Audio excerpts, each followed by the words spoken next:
በስመ አብ ወወልድ ወመንፈስ ቅዱስ አሐዱ አምላክ አሜን። እንደምን ዋላችሁ? እንደምን ሰነበታችሁ? ምሕረቱ ብዙ የሚሆን በቸርነቱ ይህንን ጊዜ የሰጠን እግዚአብሔር ስሙ የተመሰገነ ይሁን። በእግዚአብሔር ቸርነት የትምህርታችን ርዕስ የተገለጠልን ምንድን ነው የሚል ነው። የሉቃስ ወንጌል ምዕራፍ 10 ቁጥር 21 ጀምሮ ያለውን በጸሎት መንፈሱን እናነባለን። በዚያን ሰዓት ኢየሱስ በመንፈስ ቅዱስ ሐሴት አደረገና የሰማይና የምድር ጌታ አባት ሆይ ይህን ከጥበበኞችና ከአስተዋዮች ሰውረህ ለሕፃናት ስለገለጥክላቸው አመሰግንሃለሁ።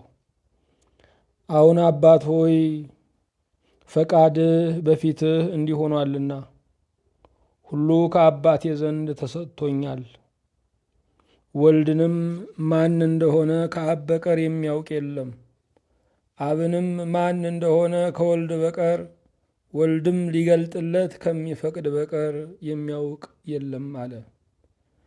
ደቀ መዛሙርቱም ዘወር ብሎ ለብቻቸው የምታዩትን የሚያዩ ዓይኖች ብፁዓን ናቸው እላችኋለሁና እናንተ የምታዩትን ብዙዎች ነቢያትና ነገሥታት ሊያዩ ወደዱ፣ አላዩም። የምትሰሙትንም ሊሰሙ ወደው አልሰሙም አለ። እላችኋለሁና እናንተ የምታዩትን ብዙዎች ነቢያትና ነገሥታት ሊያዩ ወደዱ፣ አላዩም። የምትሰሙትንም ሊሰሙ ወደው አልሰሙም አለ። ሁሉን የያዘ ሁሉን የምትገዛ የጌታችን የመድኃኒታችን የኢየሱስ ክርስቶስ አባት እግዚአብሔር ሆይ እናመሰግንሃለን። ከመንገዳችን ፊት ለፊት የቀደምክልን የኋላ ታሪካችንም የምታድስልን በግራ በቀኛችን ያለውን የምትቆጣጠርልን ቀና ብለን ወደ ሰማይ ብናይ የምናገኝ ዝቅ ብለን ወደ ጥልቀት ብናማትር መሰረት ሁነህ የምናይ እግዚአብሔር ሁሉ በሁሉ ነህና እናመሰግንሃለን። ቅዱስነትህ እንከን የሌለው ቅዱስነትህ በስጦታ ያልተቀበልከው ቅዱስነትህ ከጊዜ በኋላ በልምምድ ያልተገኘ ቅዱስ መባል ክብርህ ቅዱስ መሆን የባህሪ ገንዘብ የሆነ አምላካችን እኛን ሁላችንን ልትቀድሰን ካለንበት ስፍራ ከዓለም በረሃ የጠራህን እስራኤልን ከግብፅ ጠርተ ቅዱስ ሕዝብ ያደረግህ እኛንም ከሞት መንጋጋ ከሲኦልም መቃብር አውጥተ ቅዱስ ሕዝብ ልታሰኝን የፈቀድክ ጌታ ባህሪህን ልታካፍለን አልሰስትክምና በእውነት እናመሰግንሃለን። የተወደድክ አምላክ እግዚአብሔር ሆይ ቤት የሌላቸው ድሆች አንተን የተቀበሉ ታላቁ እንግዳ አንተ ባማረው እልፍኝ ባማረውም ቤት ሳይሆን አንተ ባማረ ልብ የምትገኝ አምላካችን የከንፈርን ሳይሆን የልብን የምታየው ንጉሳችን በእውነት ሁሉ ለአንተ የሚሰጠው አለውና እርሱም ልቡ ነውና አንተም የልብን ስጦታ ከሐሳብ የሚነሳውን ማፍቀርም ደግሞ ትፈልጋለህና የልብ አምላክ ሆይ የልብ አውቃ ሆይ እናመሰግንሃለን።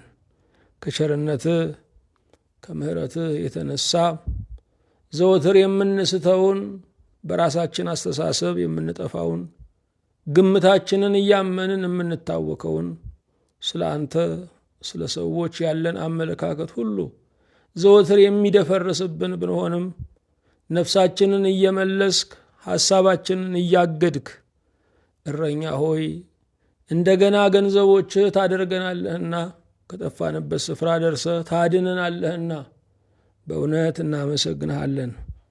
አምላካችን ሆይ ፍርድ ለሚገባል ለእኛ ምሕረትን ያድልከን፣ መዓት ለሚገባል ለእኛ የይቅርታ ደብዳቤ የጻፍክልን፣ በቸርነትህ ስፍር ያጠገብከን፣ መሻታችንን በአባትነትህ የሞላህልን፣ እናጣሃለን እንከስራሃለን ብለን እማንሰጋህ የነገው ወዳጃችን የዘላለም ሀብታችን እግዚአብሔር ሆይ በሰማይና በምድር ክብር ምስጋና ለአንተ እናቀርብልሃለን።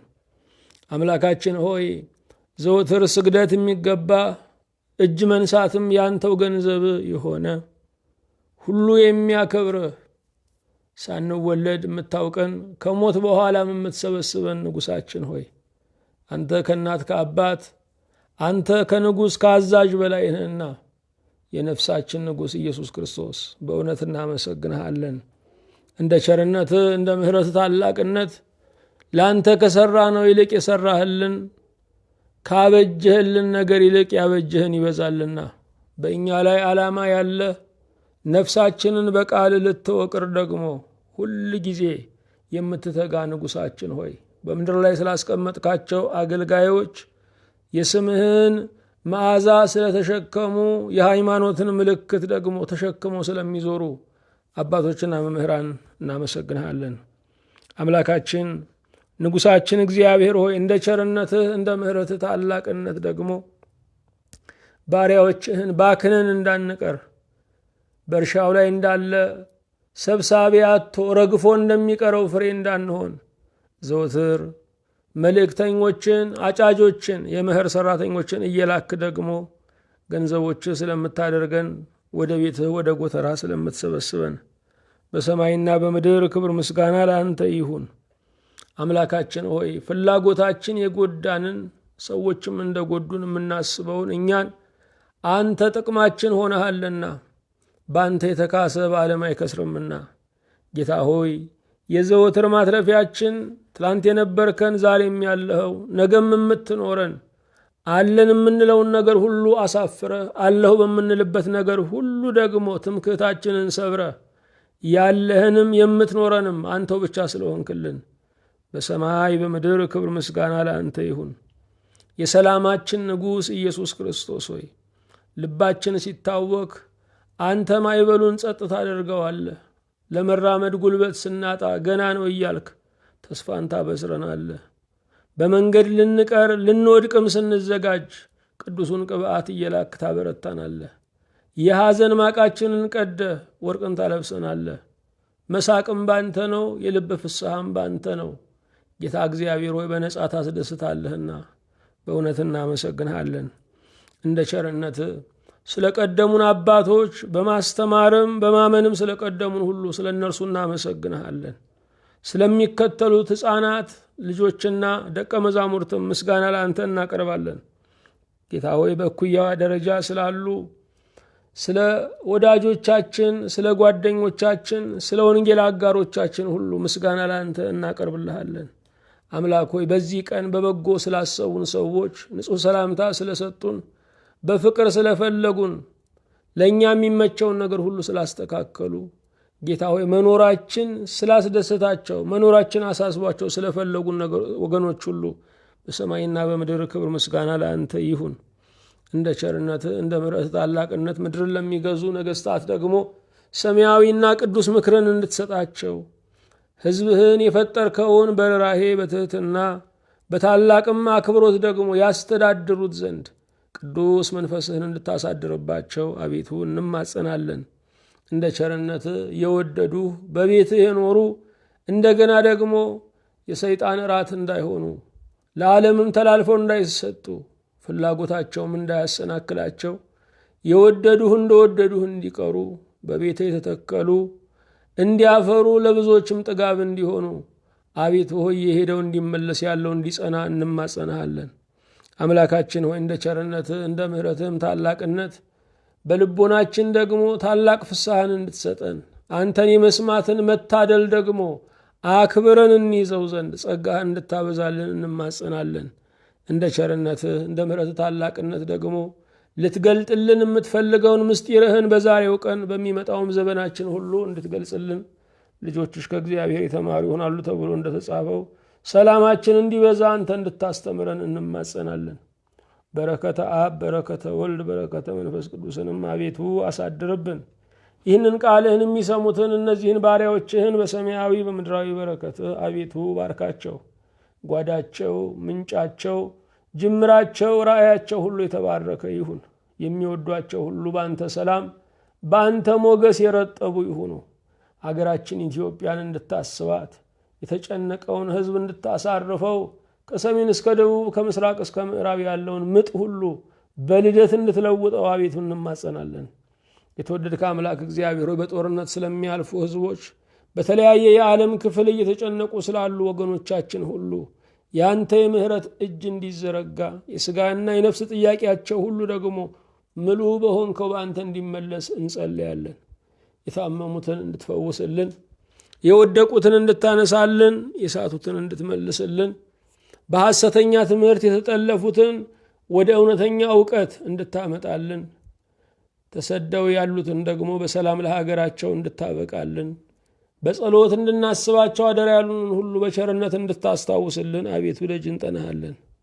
ስለ ሁሉም ተመስገን። ጊዜው፣ ሰዓቱ፣ ክብሩ ለአንተ፣ በረከቱ ለእኛና ለሕዝባችን ይሁን። በጌታችን በኢየሱስ ክርስቶስ በእርሱ ያለ ክብር ጽን ለአንተ ይገባሃል። ከእርሱ ጋራ ከመንፈስ ቅዱስም ጋራ ትክክልም ይሆን ዛሬም ዘወትርም ለዘላለሙ አሜን። የእግዚአብሔር የአምላካችን ስሙ የተመሰገነ ይሁን። ርዕሳችን የተገለጠልን ምንድን ነው የሚል ነው።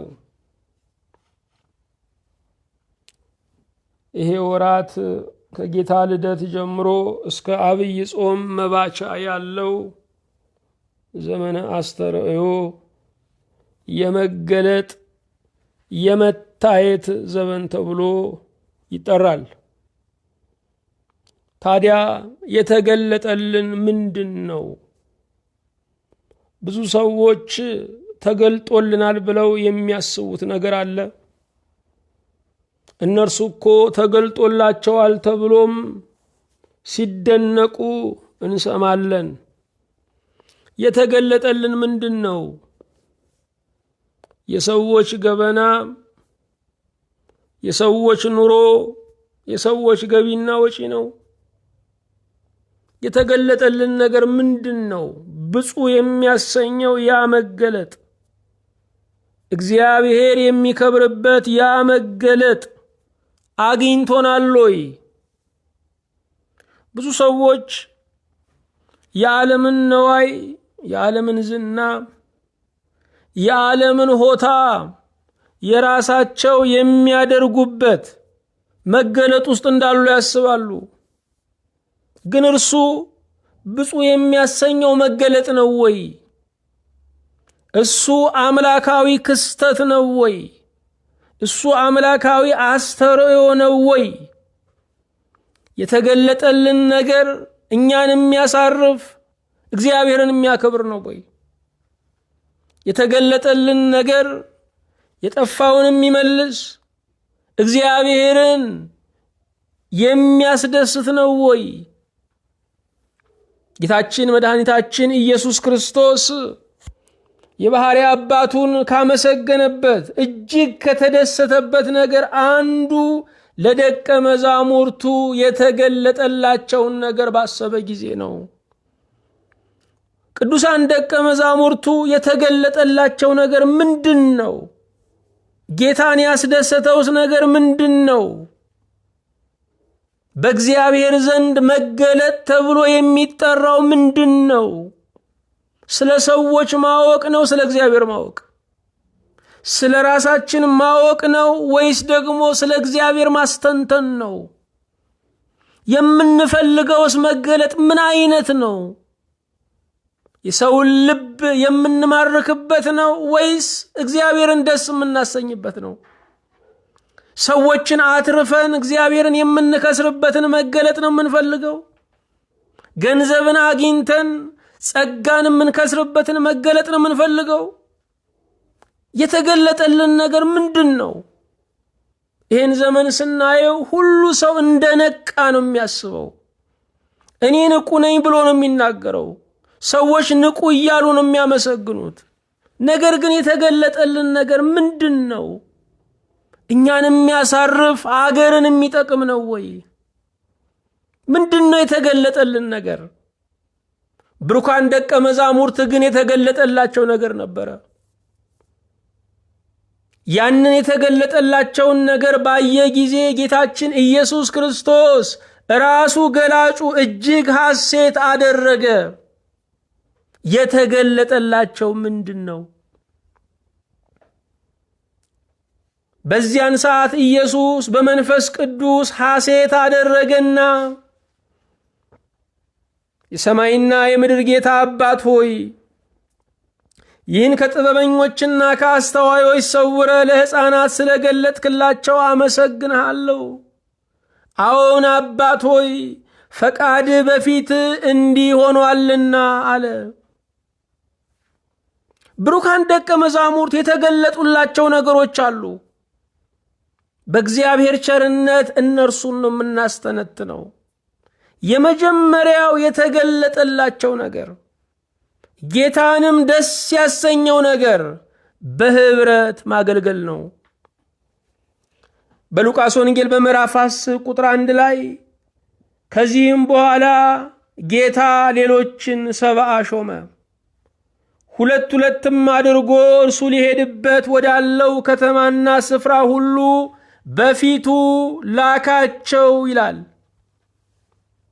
ደቀ መዛሙርቱ ታላቁን የወንጌል ተልእኮ ከመቀበላቸው በፊት ጌታችን ኢየሱስ ክርስቶስ በአካለ ሥጋ በምድር ላይ ሳለ ተልእኮን ያለማምዳቸው ነበረ። ተልእኮን ሲያለማምዳቸው ያደረገው ነገር ምንድነው?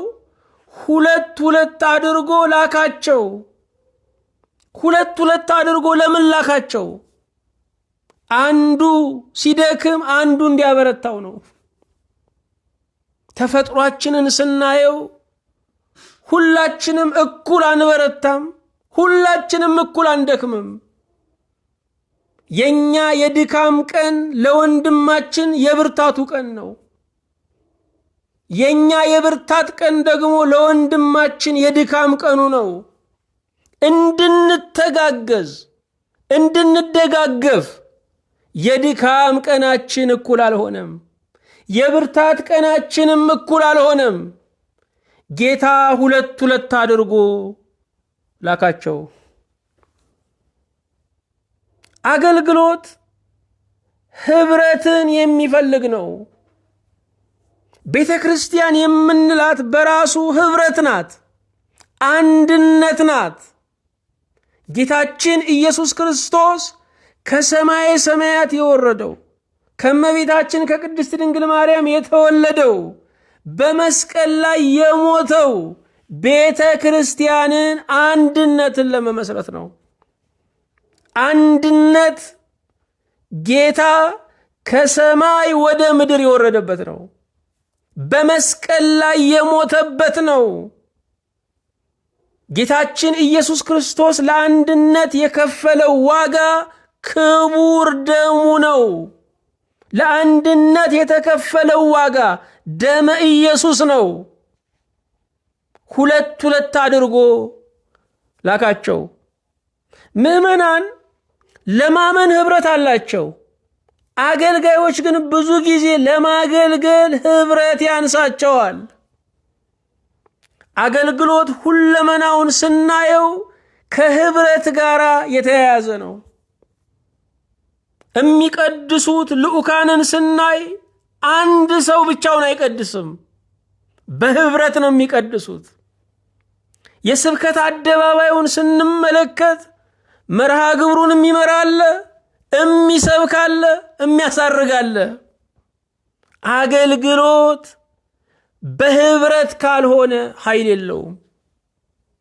አገልግሎት ህብረት ከሌለበት የሰዎች ነፍስ ወደ እረፍት ልትመጣ አትችልም። ሁለት ሁለት አድርጎ ላካቸው። ጌታችን ኢየሱስ ክርስቶስ የላከው ግለሰብ የለም። ጌታችን ኢየሱስ ክርስቶስ አንድን ሰው ጸጋ ይበቃል ብሎ ብቻውን ሙሉ አድርጎ አልጠራውም። ሌሎች ይፈልጉን ዘንድ የሌላቸው ጸጋ አለን። ሌሎችን እንፈልግ ዘንድ እኛ የሌለንን ጸጋ እነርሱ ተሸክመዋል። ሁለት ሁለት አድርጎ ላካቸው። ዛሬ ምእመናንን የሚወዱ አገልጋዮች አገልጋይን ግን አይወዱም። ምእመኑ ቢወድቅ ትነሳለህ ይሉታል፣ ቢሰበር ትጠገናለህ ይሉታል፣ ቢያለቅስ እንባህ ይታበሳል ይሉታል። እንደነርሱ ያለ አገልጋይ የትግል አጋራቸው ሲወድቅ ግን ድንጋይ ይጭኑበታል፣ ሲሰናከል ስሙን ይበክሉታል፣ መሳሳት ሲጀምር እንዲለይለት ያደርጉታል። የሚያሳዝነው ለጽድቅ የመጡ ለንስሐ የመጡ ምእመናንን ሳይቀር የተንኮላቸው ተባባሪ አድርገው ምእመናንም በአገልጋዮች ላይ በአባቶች ላይ ድንጋይ ወርዋሪ ተደርገው ይሰራሉ።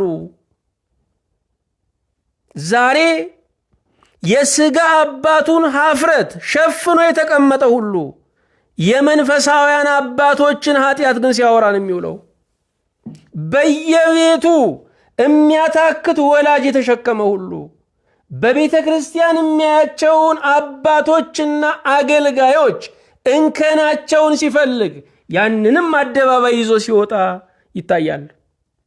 አባቶች የሉም ነው የምንለው። ልጆችስ አሉ ወይ?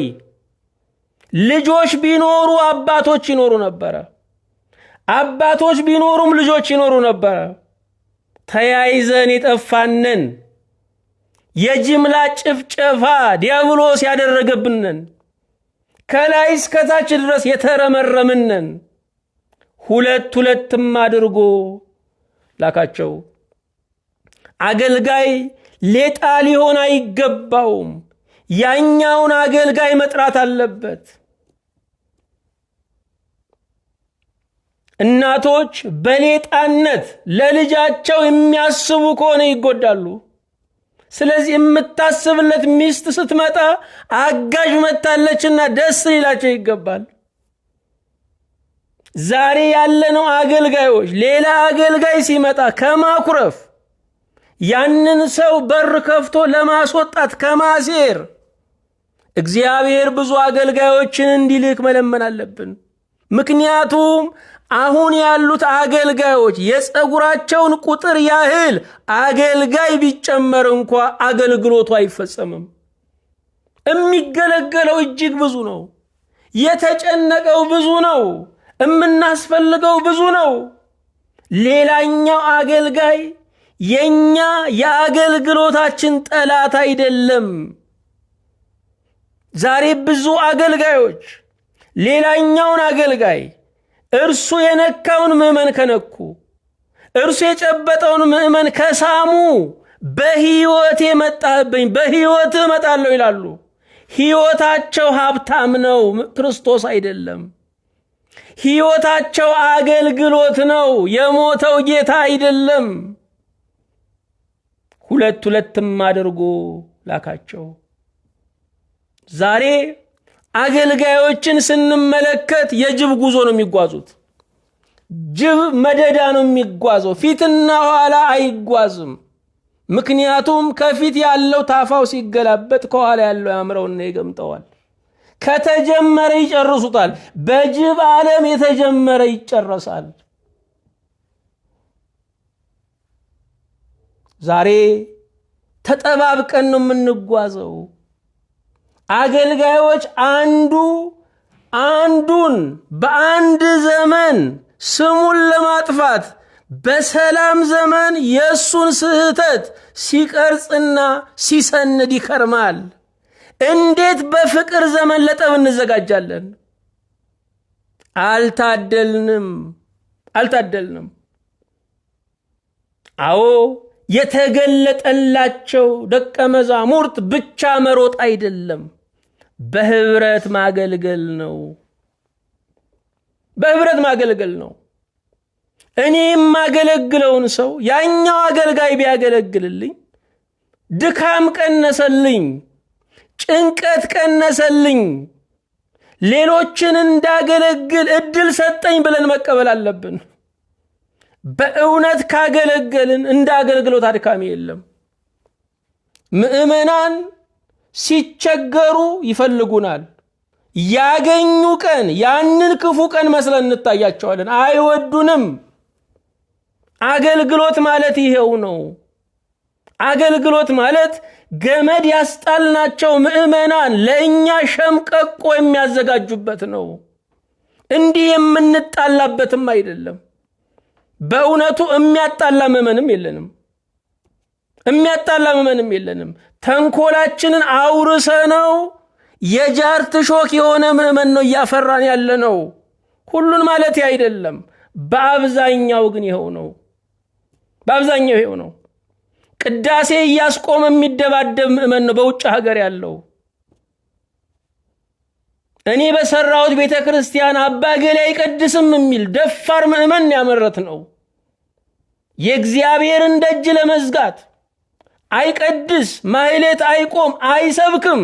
የሚቀድሰውን ማህሌት የሚቆመውን የሚሰብከውን አባሮ ለመንገስ የሚፈልግ አባወራም ነኝ ካህንም ነኝ የሚል ምእመን ነው እያተረፍን ያለ ነው። እነኚህን ደግሞ የሚያመርቱ እነዚህን የልብ የሚሰጡ ያልታደሉ አገልጋዮች አሉ። ዛሬ በቤተ ክርስቲያን እንደ ክብር የሚነገረው አድማ ይሰምርልኛል እየተባለ ነው። ሰው ጸሎት ይሰምርልኛል ይላል እንጂ አድማ ይሰምርልኛል ይላል ወይ?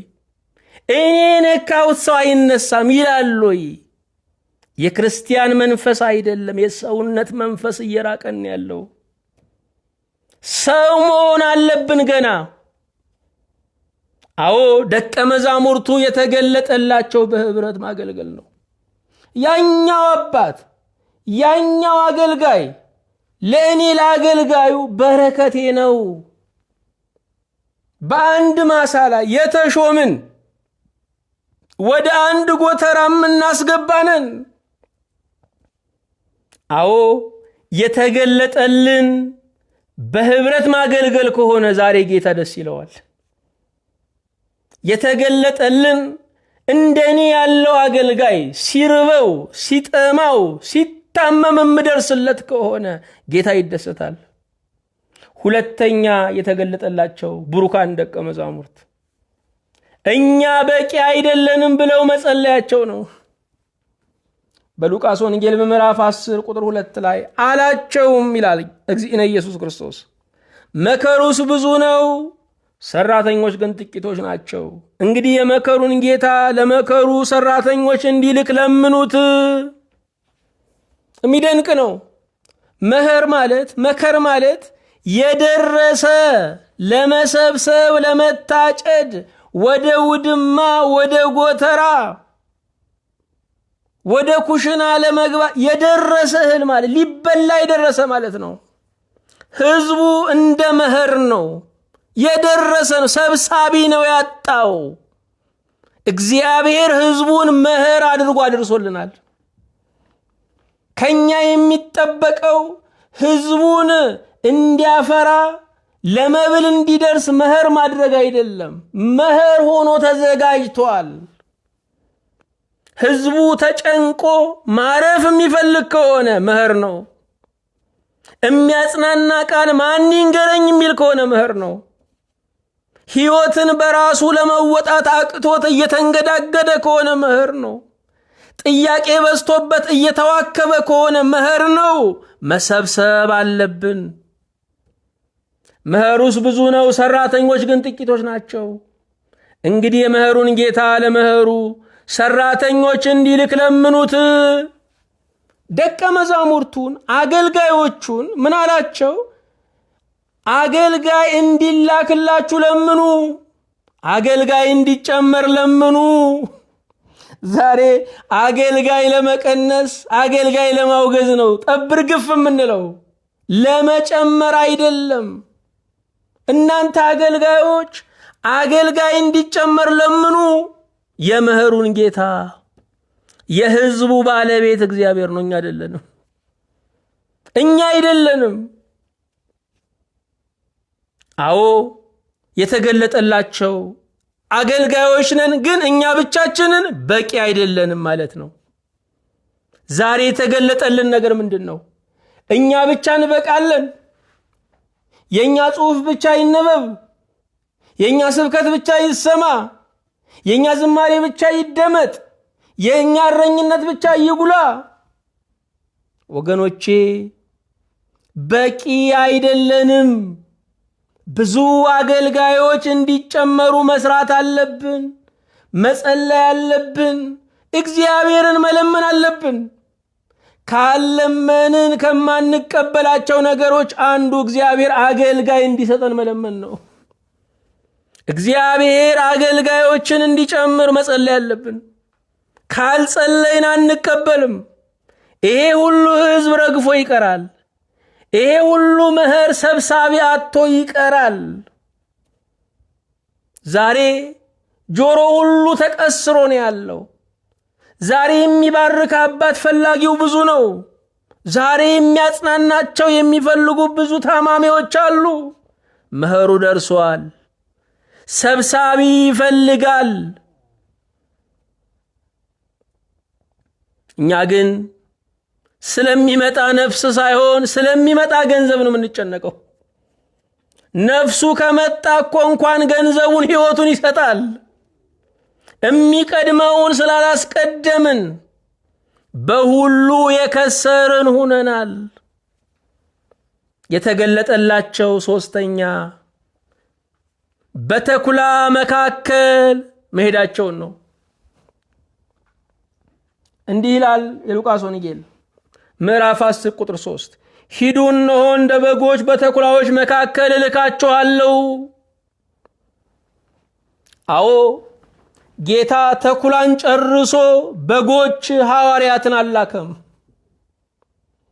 ተኩላውም አለ፣ በጎችም አሉ። ስለዚህም የአገልግሎት መንገድ ምንድነው ካልን የአደጋ መንገድ ነው። በሲኦል ያለውን ነፍስ ስናወጣ ሲኦልን ከሚያህል ነደ እሳት ወላፈኑ አይንካይ ማለት ሞኝነት ነው። አዎ ሲኦልን ከሚያህል እሳት ውስጥ ነፍስ ስናመላልስ ብዙ መለብለብ አለ፣ ብዙ መቃጠል አለ፣ ብዙ መጎዳት አለ። አገልጋዮች የጠላት በቀል ያርፍባቸዋል።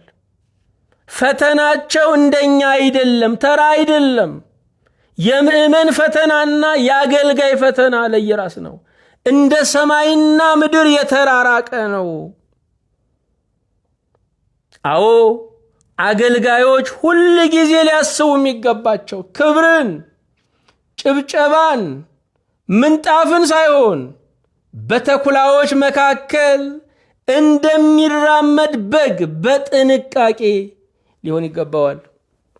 አገልግሎት ጥንቃቄ ከሌለው ወድቀን እንጥላለን፣ ወድቀን መንገዱን እንዘጋለን፣ ወድቀን በዛ መንገድ ለሚያልፉ ተስፋ አስቆራጭ እንሆናለን።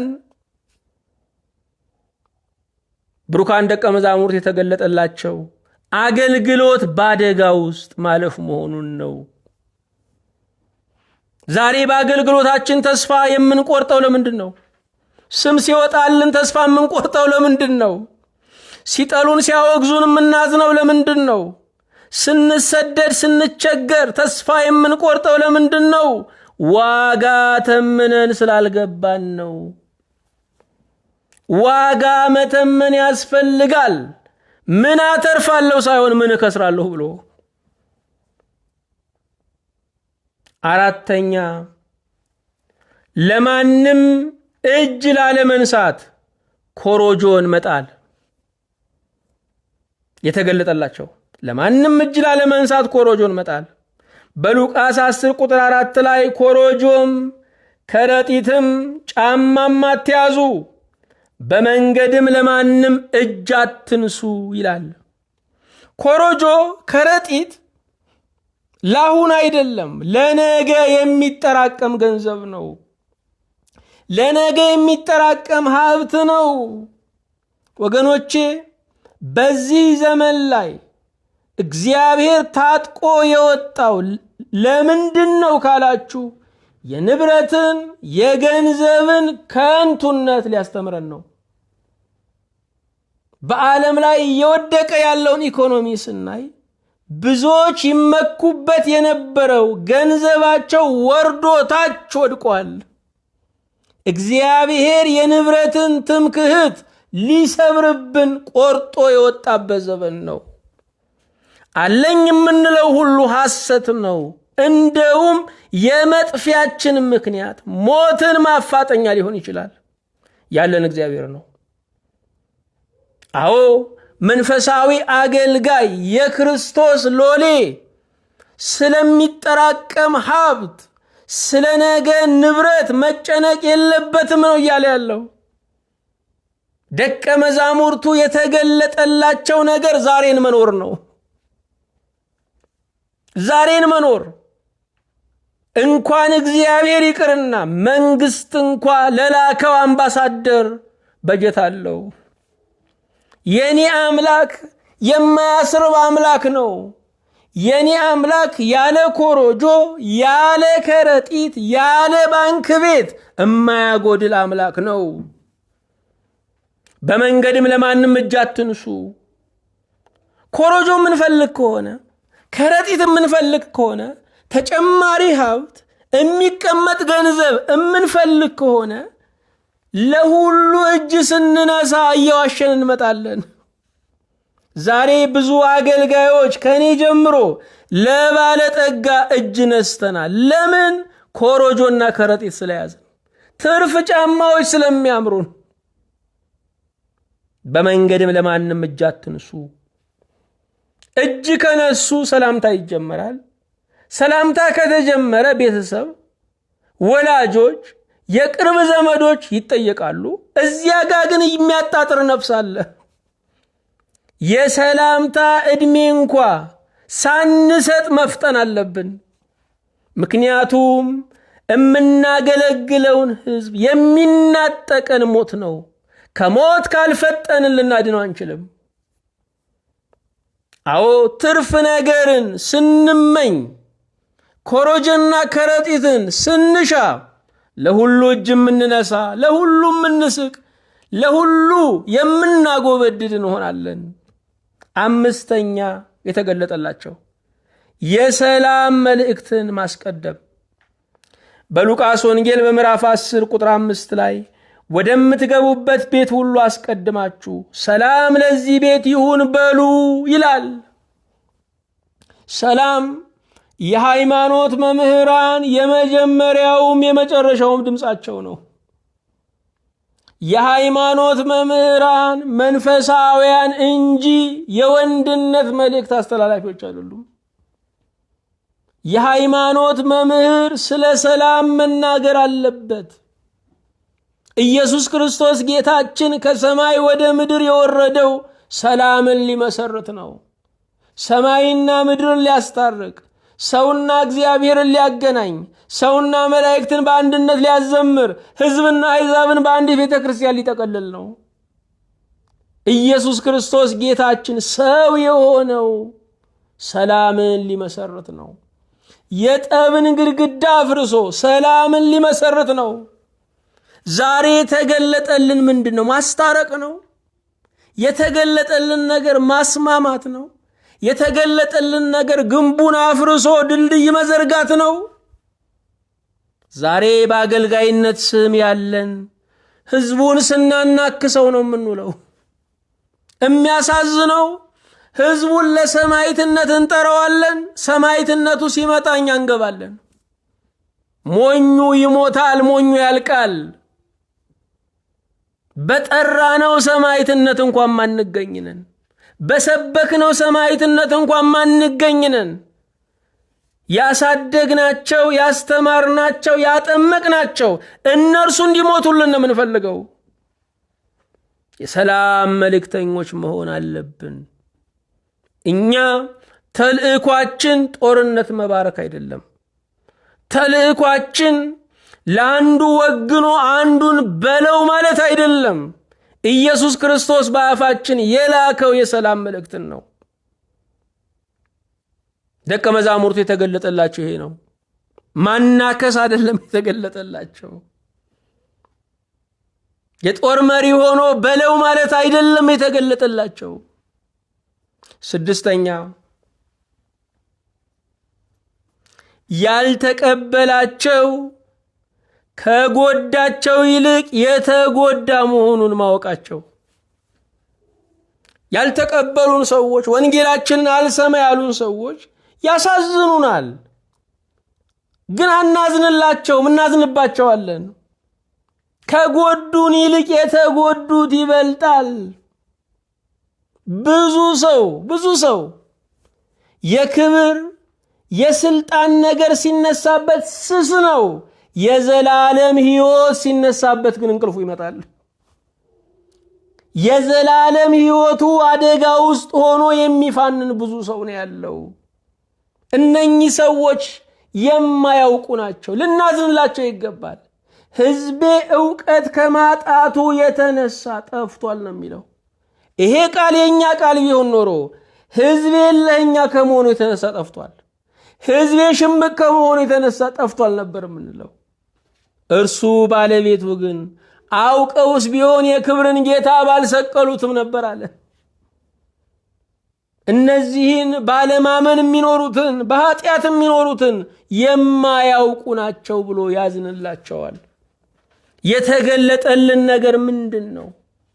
ለማያውቀው ሕዝብ በወንጌል ሥርዓት ለማይኖረው የዘላለም ሕይወትን ላልተካፈለው ማዘን ነው የተገለጠልን። እርሱ ከሆነ ዛሬ ጌታ በእኛ ይደሰታል። ሰባተኛ አለመዞር። ደቀ መዛሙርቱ የተገለጠላቸው ሉቃስ 10 ቁጥር 8 በዚያም ቤት ከእነርሱ ዘንድ ካለው እየበላችሁና እየጠጣችሁ ተቀመጡ፣ ለሰራተኛ ደመወዙ ይገባዋልና ከቤት ወደ ቤት አትተላለፉ፣ ወደምትገቡባት ከተማ ሁሉ ቢቀበሏችሁ ያቀረቡላችሁን ብሉ። ለሰራተኛ ደመወዙ ይገባዋል። አንድ አገልጋይ አልቀበልም ማለት አይችልም። ከምእመናን በስጋ የሚያስፈልገውን ገንዘብ መቀበል አለበት። ምእመናንም የዘላለም ሕይወትን ዋጋ የማይወጣለትን ሀብት ያካፈላቸውን የሚተመነውን ድቃቂ ሳንቲም ለመስጠት ሊቸገሩ አይገባም። አገልጋዮች ከኛ ንብረት ላይ ከኛ ገንዘብ ላይ ድርሻ እንዳላቸው እወቁ ወገኖቼ። የሚያሳዝን ነው። የኢትዮጵያ አገልጋይ እንደ ውሻ በሆድ ደሞዝ በ40ና በ80 እንጀራ የሚኖር ነው፣ በተስካር የሚኖር ነው። ልናፍር ልንሸማቀቅ ይገባናል። ይሄ በየትኛውም ዓለም የለም፣ በኦርቶዶክሳውያን ዓለም የለም። በተለያየ ኦርቶዶክሳውያን ሀገሮች ላይ የሄዳችሁ ሰዎች ታውቁታላችሁ። አንድ ካህን የሚከፈለው የሀገሪቱ የመጨረሻ ተከፋይ ከሆነው ሰው እኩል ነው። ምክንያቱም ስጡ የሚለው አገልጋይ መስጠት እንዲችል አድርጋ ቤተክርስቲያን ተከፍለዋለች። ዛሬ ሰርቶ ላመጣኝ እንመቀኛለን። እንኳን ልንሰጥ ዘመድ ላለበሰው ብንገፈው ደስ ይለናል። እንዴት አባቱ ሲለብስ ይቀናል ልጅ። እንዴት አባቱ ሲበላ የሚናደድ ምእመን እንዴት አመረትን። በሃይማኖት ቤት ውስጥ የማያምን ሰዎች እንዴት አፈላን። በእውነት ልቦና ይስጠን። ለእግዚአብሔር አገልጋዮች፣ ለሚያገለግሏችሁ አገልጋዮች እንጀራ መቁረስ አለባችሁ። ሊግደረደሩ ይችላሉ። እናንተ የመቁረስ ግዴታ አለባችሁ። አንድ አምባሳደር የተላከበት ሀገርና ሕዝብ ስለ ደህንነቱ ተጠያቂ ነው። የእግዚአብሔር አገልጋዮች አምባሳደሮች ናቸው፣ ወደኛ የተላኩ ናቸው። ስለ እነርሱ ሕይወት ስለሚበሉ ስለሚጠጡት እግዚአብሔር ይጠይቀናል። ዛሬ ለማንም ከበር መልስ የምንጋብዘው ለእግዚአብሔር አገልጋይ ግን እየሰሰትን ነው። ብዙ አገልጋዮች ሙሉ ጊዜያቸውን ሰጥተው እንዳያገለግሉ የኛ ንፍገት እንቅፋት ሆኖባቸዋል።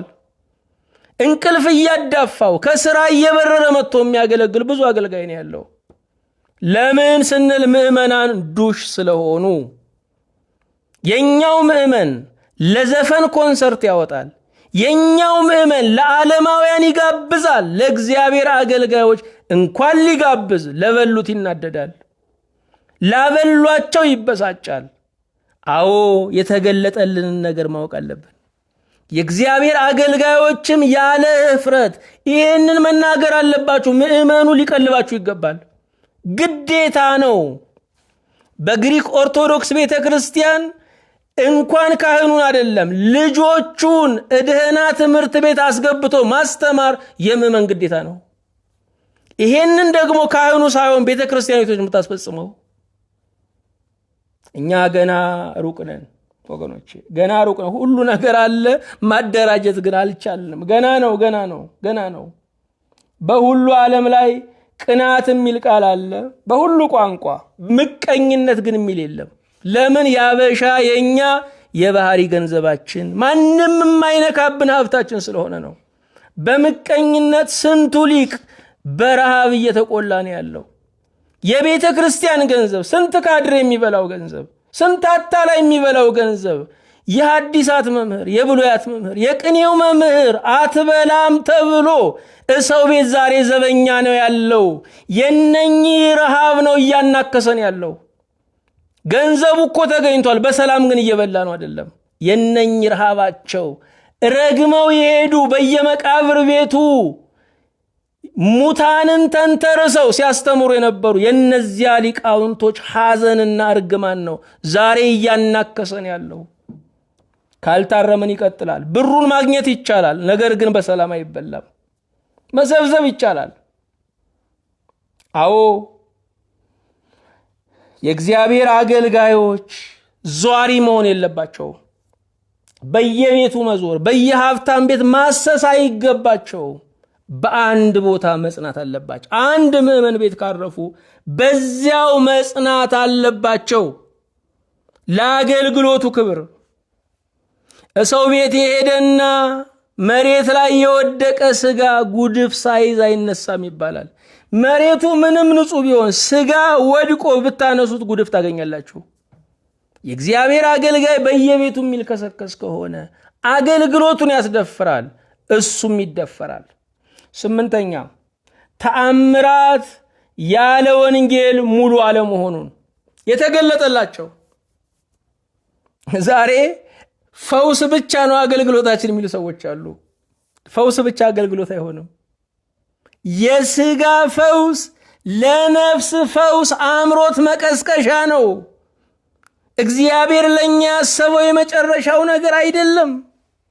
በሉቃስ 10:9 ላይ በእርሷም ያሉትን ድዌዎች ፈውሱና የእግዚአብሔር መንግሥት ወደ እናንተ ቀረበች በሏቸው ይላል። እነኛ ድሆች ከተፈወሱ በኋላ በወንጌል ማመን አለባቸው። የስጋ ፈውስ ተአምራት ለአገልግሎት መጨረሻ አይደለም፣ ማነሳሻ ነው። ይሄ ተገልጦላቸው ነበረ። ዛሬ ቆመን እኮ ከመስበክ ገቢ የሚያስገኘው ተፈውሰሃል ማለት ወይም ደግሞ አጥምቆ ምን ብሎ ደግሞ ድዌዎችን መፈወስ አጋንንት ያለባቸውን ማስጮ ገቢ ስለሚያመጣ እንደዛ የሚያምረው ብዙ ሰው ነው ያለው። አብዛኛው የሚጮኸው የጤፍ ዋጋ ነው የሚያስጮኸው። ይሄ ሁሉ ህዝብ አጋንንት ሊይዘው አይችልም።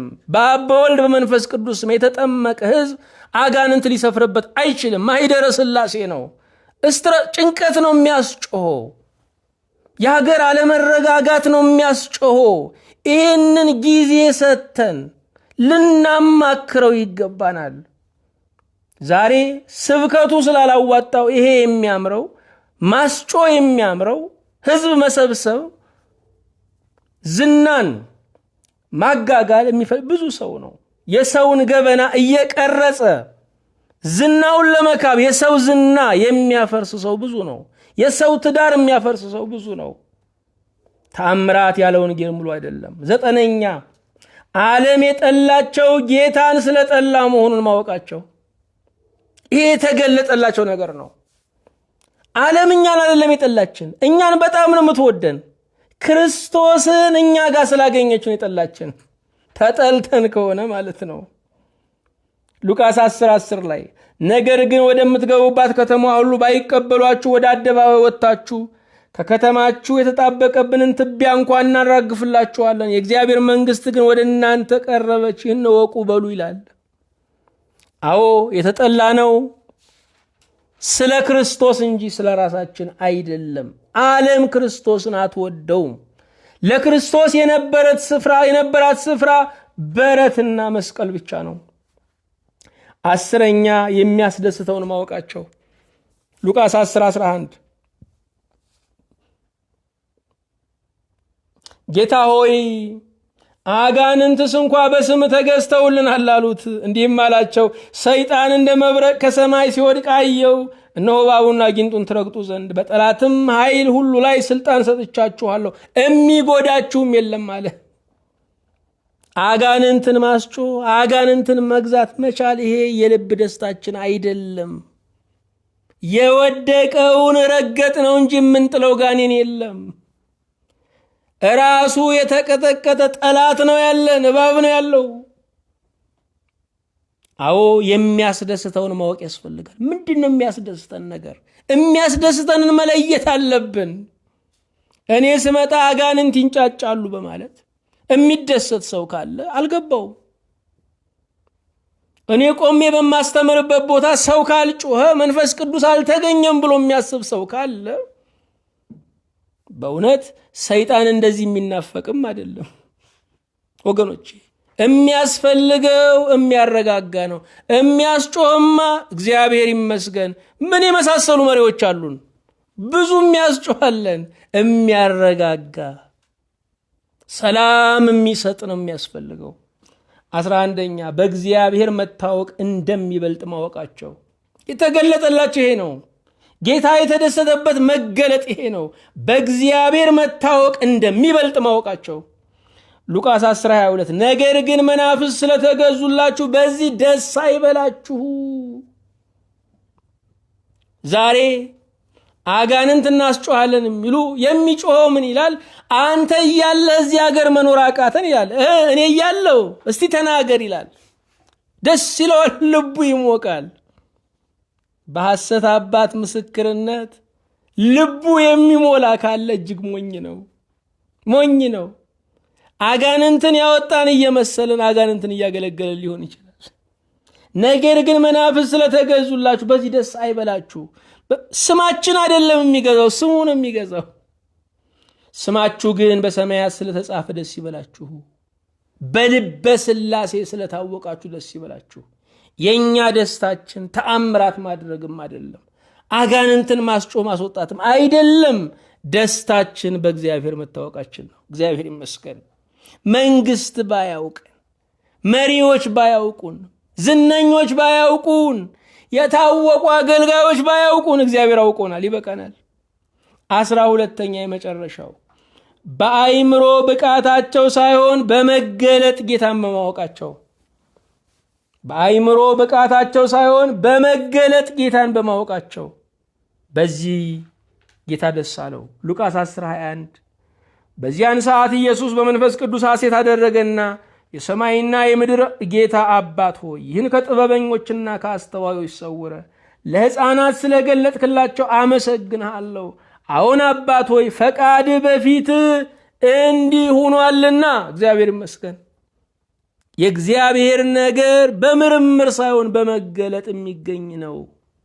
ቃሉን ስናነብ እየጸለይን ራስህን ግለጽልን እያልን ስንማርም ራስህን አብራልን እያልን ሊሆን ይገባዋል። ምክንያቱም እግዚአብሔር በአይምሮ ጡንቻ የሚታወቅ አምላክ አይደለም። እግዚአብሔር የሚታወቀው በመገለጥ ነው። ደግሞ እግዚአብሔር ዛሬ ተገልጦላችኋል። በእውነት እግዚአብሔር ራሱን ያለ ስስት ለእናንተ ገልጦላችኋል። ቃሉን በቤታችሁ፣ ቃሉን በሳሎናችሁ፣ ቃሉን በመኝታችሁ፣ ቃሉን በመንገዳችሁ፣ ቃሉን በሕይወታችሁ ሁሉ አምጥቶታል። የታደላችሁ ናችሁ። ነገስታት በስልጣናቸው አላገኙትም። ይሄንን ጥበበኞች በጥበባቸው አላገኙትም። ባለጠጎች በሀብታቸው አላገኙትም። ይሄ ከእግዚአብሔር የሚገኝ ብፅዕና ነው። ከሁሉ በላይ እግዚአብሔር ቃሉ ስለሰጣችሁ አመስግኑት። በእውነት የተገለጠልን ምንድን ነው? ጌታ ደስ የሚሰኝበት መገለጥ ነው የደረሰን።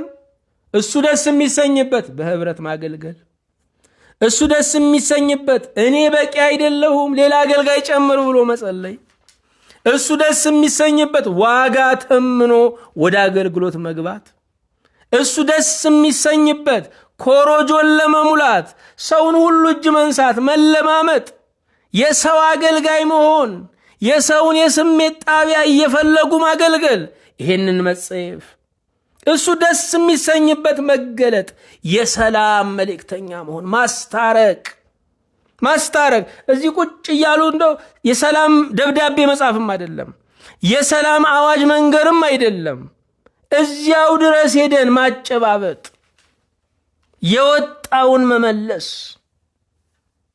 አዎ የተገለጠልን ነገር